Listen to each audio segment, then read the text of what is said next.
नमो अरिहंताणं। मैं अरिहंतों को नमन करता हूँ। नमो सिद्धाणं। मैं सिद्धों को नमन करता हूँ। नमो आयर्याणं। मैं आचार्यों को नमन करता हूँ। नमो अध्यायाणं। मैं उपाध्यायों को नमन करता हूँ। नमो लोये सप्तसाहुणं। मैं लोक के सभी साधुओं को नमन करता हूँ।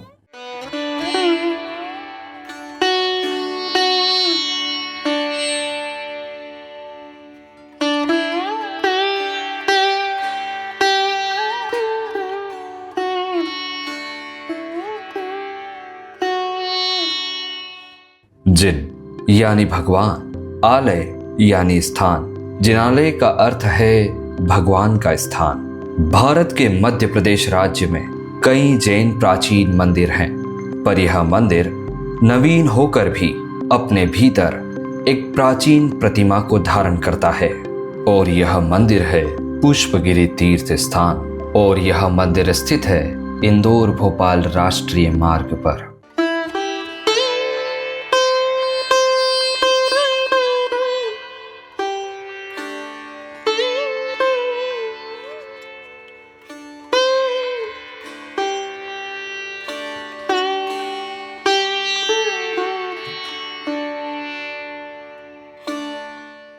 कहानी है मंदिर के गर्भगृह में स्थापित भगवान महावीर की 1500 साल पुरानी प्रतिमा की।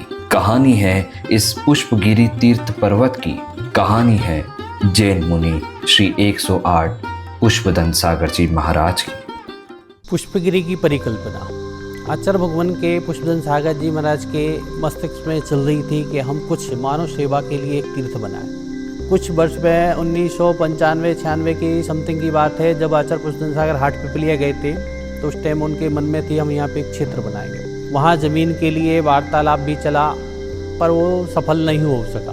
फिर यहाँ से बिहार करते हुए जा रहे थे, बिहार करते हुए सोनकच्छ की तरफ जा रहे थे, तब एक पहाड़ी को आकर्षित किया आचार्य पुष्पदंत सागर जी महाराज को। उन्होंने वहीं से पहाड़ी को प्रणाम किया, तो संघ के साधुओं ने कहा कि महाराज जी उस पहाड़ी पे आप क्यों प्रणाम कर रहे हैं। तब आचार्य भगवान ने एक उत्तर दिया कि यह पहाड़ी मुझे आकर्षित कर रही है कि मुझे इसे ग्रहण करो, कुछ उत्थान करो।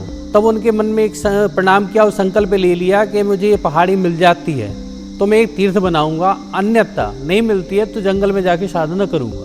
कुछ ही दिनों के पश्चात ये महाराज जी तरुण सागर महाराज के निमित्त से वार्तालाप पहुंची, मुख्यमंत्री तक पहुंची, तो ये पहाड़ी उनके निमित्त से जैन श्रमण संस्कृति के लिए प्रदान की गई। ये भूमि का मिलना हुआ, आवंटन हुआ, फिर इस भूमि पर निर्माण हुआ, संत निवास बनाए गए।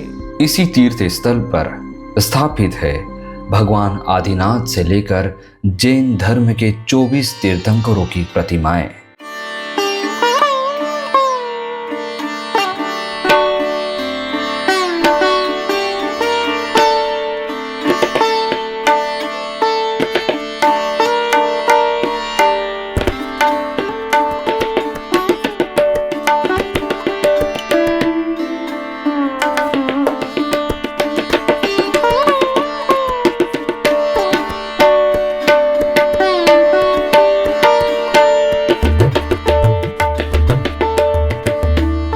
यह मंदिर एक विशेष रूप में आकर्षित बनावट के साथ स्थापित है।